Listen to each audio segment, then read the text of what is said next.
Hey gang, Drex here, and I'm coming at you today with a review of Ultra Poi, specifically the sets you can make up with their Vortex Poi sets. There are quite a lot of variations on their hardware that you can create, so for the purposes of this review, I'm going to focus on two particular ways of putting their hardware together.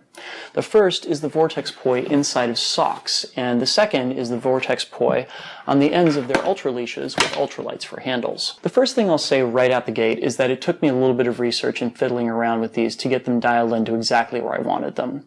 There are a couple of elements of working with them that are a little counterintuitive, but nothing you can't work out. So let's cover both of these setups and what they have in common. The Vortex Poi is a roughly spherical assembly that includes a battery compartment, LEDs, two control buttons, and comes housed in a silicone case that looks a bit like a comet or a cartoon ghost. The battery compartment can be opened by pinching the two sides of the compartment door and then sliding it off to the side.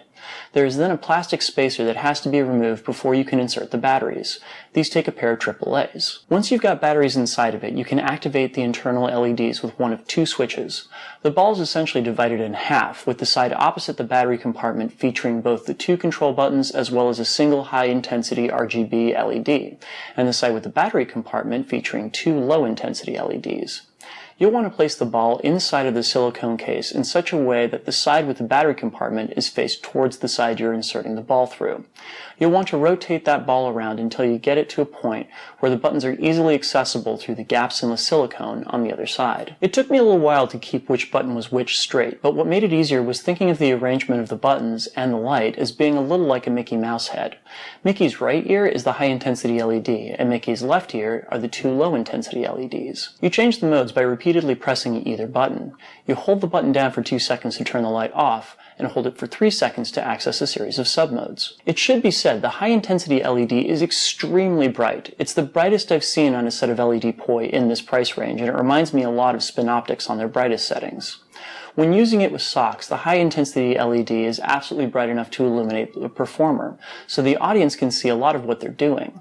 The high-intensity LED lasts for about 4 hours on a fresh set of batteries. The low-intensity LEDs are a lot closer to entry-level LED Poi. They'll show up in a dark room, but will not illuminate a performer.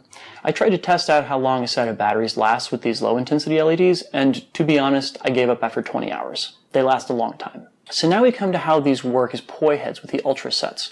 Option number 2 is that you loop a tether, like their Ultra leash, through the little handle at the top of the silicone. Option number 2 is that you place it inside of their socks. It's a little tricky to get the silicone case inside of the sock because the silicone tends to be a bit grippy. But basically what you're going to do is you're going to turn the sock inside out and find a small Velcro strap at the tip of the white end of it.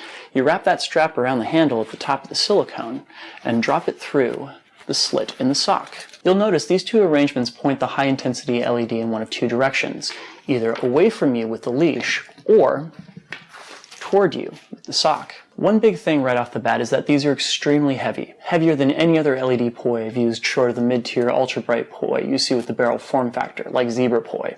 If you're into heavy Poi, you will absolutely find what you're looking for with these.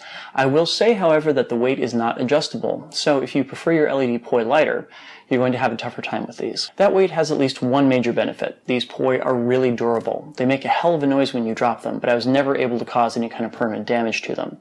They are also, however, very solid and hurt quite a bit when they hit you. So clearly, the really cool potential for these is with the socks. They illuminate the tether in such a way that it really shows clearly the movement of the entire Poi. There's a lot to be said for how this enhances the appearance of a lot of pattern spinning moves. Can you do contact with them? Kind of. They more tumble than roll, but if you already know your contact moves fairly well, you can get them to do a few more simple rolls. I like what this does visually for spinning, and I especially like what the bright LED does to illuminate the body of the performer. LED spinning can sometimes be a bit of a dynamic downshift for us because it's not easy to see what a performer is doing with their bodies as the prop spins. I do have two major quibbles with the socks, however. The first is that there's only one length available, and that length is what I consider to be about tech length. That is, it's a good fit for the early 2010 style tech with the rapid stalls and short Poi from versions and the like.